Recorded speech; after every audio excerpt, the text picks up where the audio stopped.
আসসালামু আলাইকুম। আমি ঢাকা মিরপুর থেকে এসেছি, নৌবাহিনী কলেজের একজন ছাত্র। আমার নাম মোহাম্মদ ফাওয়াজ।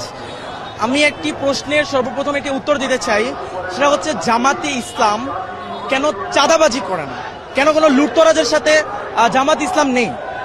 মূলত আমি প্রথমে একটি কথা বলে দিতে চাই, সেটা হচ্ছে আমাদের অন্যান্য দল যদি আমরা দেখে থাকি গত 53 বছরে আমাকে একটা দল আপনি আমাকে ইন্ডিভিজুয়াল দেখাবেন যে একটি সেবামূলক প্রতিষ্ঠান কিংবা কর্মসংস্থান তৈরি করেছে, কোনো দল পাবেন না। তাদের আইডিওলজি হচ্ছে নেতার পিছনে নেতাকর্মী ঘুরবে, জয় বাংলা নাইলে জয় বাংলাদেশ জিন্দাবাদ স্লোগান দিবে আর নেতার নাম নিবে, এটা হচ্ছে তাদের আইডিওলজি। জামাতের আইডিওলজি এটা নয়। তাদের আইডিওলজি কিভাবে একটি নতুন প্রতিষ্ঠান তৈরি করা যায়। আপনি যদি গত 53 বছরে খেয়াল করেন, অসংখ্য জামাতের হাসপাতাল, অসংখ্য ব্যাংকিং সেক্টর তৈরি করা হয়েছে, যার কারণে জামাতে ইসলামের যে নেতাকর্মীরা রয়েছে পড়াশোনা শেষে তারা যদি চাকরিও না পেয়ে থাকে তাদেরকে ওইখানে নিয়োগ দেওয়া হয়, এবং যার কারণে তাদের চাঁদাবাজি কিংবা এইসব কাজে লিপ্ত হতে হয় না। তারা একটি অর্থনৈতিক ভালো একটি কাজের মাধ্যমে তাদের জীবন বাহন করতে পারে।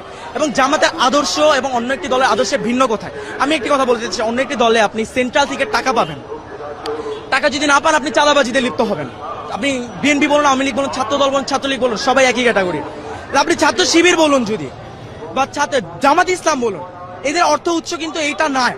এদের অর্থ উৎসটা কোথায় আমি আপনাকে বলি। ক্লাস 9-এর একটি ছাত্র, আমার নামটা ঠিক মনে নেই, আমাদের গ্রামের বরিশালের একজন ভাই, সে ক্লাস 9-এ থাকতে তার বাবা মা মারা যায়, তার পড়াশোনা সে ছেড়ে দিবে ভেবেছে।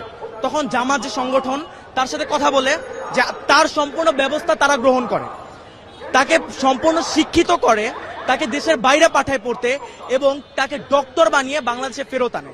এখন আমার প্রশ্ন, একজন বিবেকবান মানুষ জীবনেও কি তাকে যেই দলটা, যে সংগঠনটা এত উচ্চ একটা পর্যায়ে নিয়ে গিয়েছে, তাকে জাতীয় রাষ্ট্রের সম্পদ বানিয়েছে, তাকে কি, তার কাছে কি কোনো সাহায্য চাওয়া লাগবে দলটা থেকে? সে তো একজন বিবেকবান মানুষ, সে নিজে থেকে তার অর্থের 50% দান করে দেবে এই দলের জন্য। এই একটা কারণে জামাতের কারো কাছে চেয়ে খেতে হয় না।